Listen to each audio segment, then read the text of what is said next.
International शायर हाशिम फिरोजाबादी साहब अपने दरमियान तशरीफ ला रहे हैं। हाशिम फिरोजाबादी साहब, आप इस चेहरे को जानते हैं, आपने कई मरतबा इन्हों इंटरनेशनल मुशायरों में देखा होगा।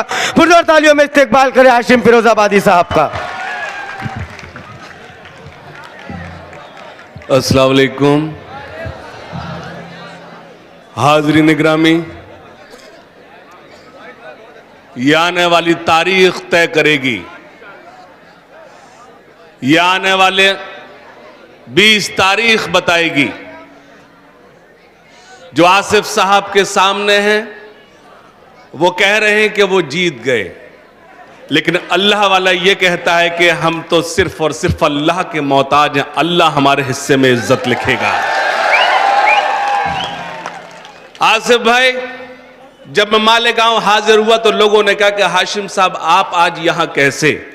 तो मेरा एक ही जवाब था, जो उर्दू घर बनाएगा उसके साथ उर्दू वाले खुद ब खुद चले आएंगे।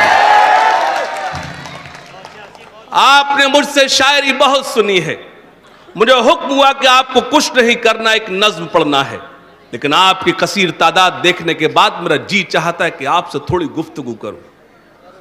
मालेगांव के अच्छे लोगों, मुझे एक वाकया याद आता है। 3 दोस्त थे, दौलत, शोहरत और इज्जत। तीनों में बहुत गहरी दोस्ती थी। हद ये थी कि तीनों दोस्त एक दूसरे के बगैर नहीं रह सकते थे, लेकिन अल्लाह ने इसे एक ऐसा वक्त तय किया है। तशरीफ रखिए, तशरीफ रखिए बेटा, मैं बाद में आ जाऊंगा, वहां मैं मिल लूंगा आपसे, मिल लूंगा। आसिफ भाई ने आप ही के लिए मुझे बुलाया। आप चाचा तशरीफ रखिए, तशरीफ रखिए, तशरीफ रखिए। थोड़ी सी संजीदगी चाहता हूं। मैं अर्ज कर रहा था, मैं आपसे कह रहा था कि 3 दोस्त थे, दौलत, शोहरत और इज्जत। तीनों में बहुत गहरी दोस्ती थी। हद यह थी कि तीनों दोस्त एक दूसरे के बगैर नहीं रह सकते थे, लेकिन उस पाक जात ने एक ऐसा वक्त तय किया है कि कोई ताजिंदगी किसी के साथ नहीं रहता। वही वक्त इन तीनों दोस्तों के दरमियान आया तो दौलत ने कहा, अच्छा दोस्तों मैं चली, अगर तुम्हें मुझसे मिलना हो तो अमीरों के महलों में उनकी तिजोरियों में आ जाना, मैं तुमसे मिल लूंगी। तो शोहरत ने कहा, अच्छा दोस्तों मैं भी चली, अगर तुम्हें मुझसे मिलना हो किसी फिल्म एक्टर, किसी नेता, किसी शायर के पास आ जाना, मैं तुमसे मिल लूंगी।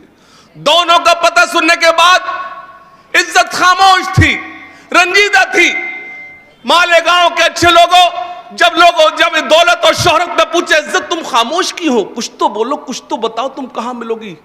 तो दौलत रोने लगी और कहने लगी, मैं एक बार चली जाती हूं तो कभी लौट कर नहीं आती। आसिफ तुम्हारी इज्जत है, मैं तुमसे यह कहने आया हूं। आसिफ तुम्हारी आबरू है। अगर कोई और सियासी जमात जीतती है तो वो सियासी जमात जीतेगी, अगर आसिफ जीता तो मालेगांव जीतेगा। आप जीतोगे, आपकी जीत होगी। मैं सिर्फ इतना कहना चाहता हूं, मालेगांव के अच्छे लोगों, मैं तुमसे कहना चाहता हूं कि अंसारी पठान से बड़ा नहीं होता, पठान अंसारी से बड़ा नहीं होता, मंसूरी अब्बासी से बड़ा नहीं होता। बड़ा वो होता है जिसका किरदार बड़ा होता है, जिसका काम बड़ा होता है, जिसका अखलाक बड़ा होता है। मैं आपसे सिर्फ और सिर्फ ये कहने आया हूं, हम उर्दू वाले सिर्फ और सिर्फ आसिफ साहब के साथ इसलिए खड़े हैं जिसने हमारी जबानों की हिफाजत की है। हिंदुस्तान का मुसलमान, मालेगांव का मुसलमान उस शख्स के साथ खड़ा होगा जिसने सच की हिमायत की है। मैं एक शेर पढ़ूंगा, शायर हूं, मेरे पास अशार के अलावा कुछ नहीं है। उससे कबल मुझे हजरत जौहर कानपुरी साहब के 4 मिसरे याद आते हैं कि जुल्म और जबर की पहचान मिटा कर रख दे, जुल्म और जबर की पहचान मिटा कर रख दे, हम जो चाहे तो कोहराम मचा कर रख दे। जुल्म और जबर की पहचान मिटा कर रख दे, हम जो चाहे तो कोहराम मचा कर रख दे। खुश्क पत्तों की तरह बिखरे हुए हम लोग, एक हो जाए तो दुनिया को हिला कर रख दे। तुमको मुत्तहिद होना है। अगर तुम चाहते हो कि मालेगांव तरक्की करे तो तुम्हारे वोट का हकदार अगर कोई है तो सिर्फ और सिर्फ भाई आसिफ है, उसके अलावा कोई नहीं है।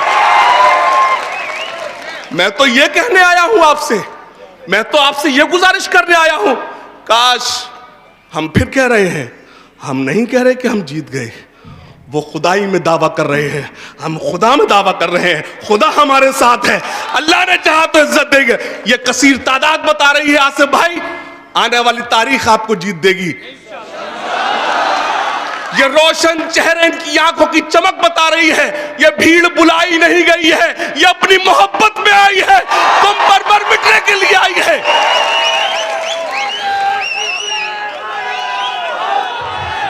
तुमको गर मेरे भाई,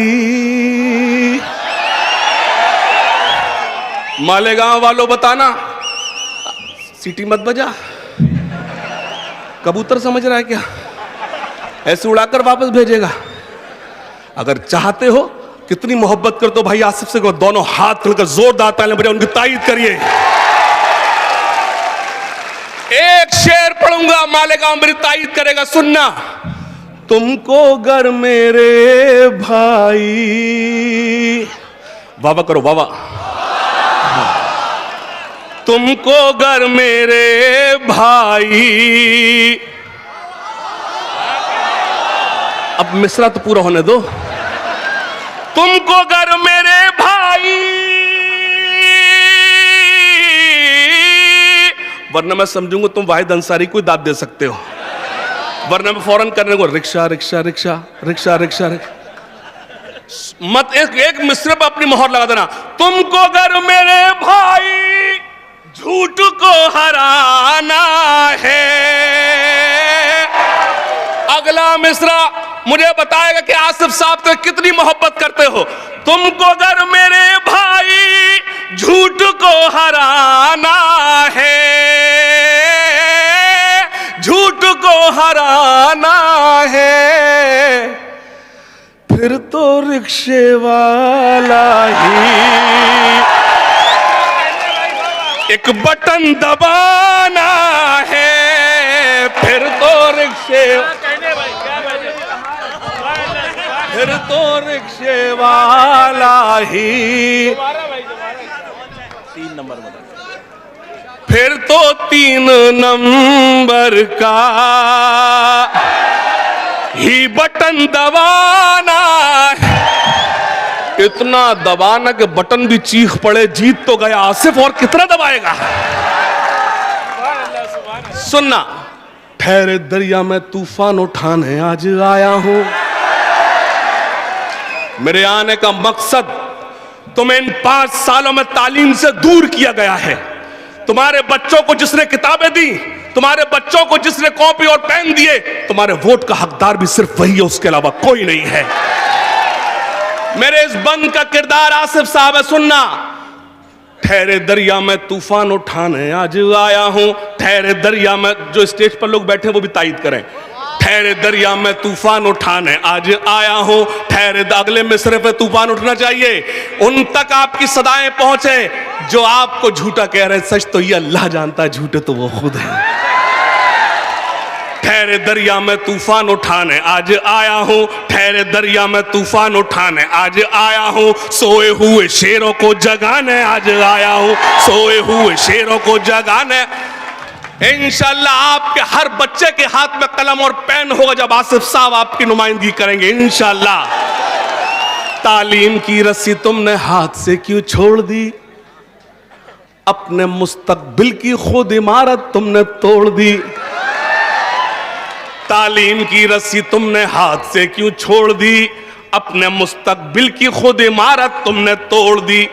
फन के कुएं तुम्हारे सारे आज सूख गए, इल्म की नदी के ये किनारे, बैठना क्या?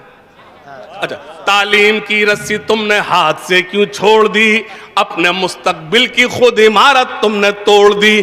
फन के कुएं तुम्हारे सारे आज सूख गए।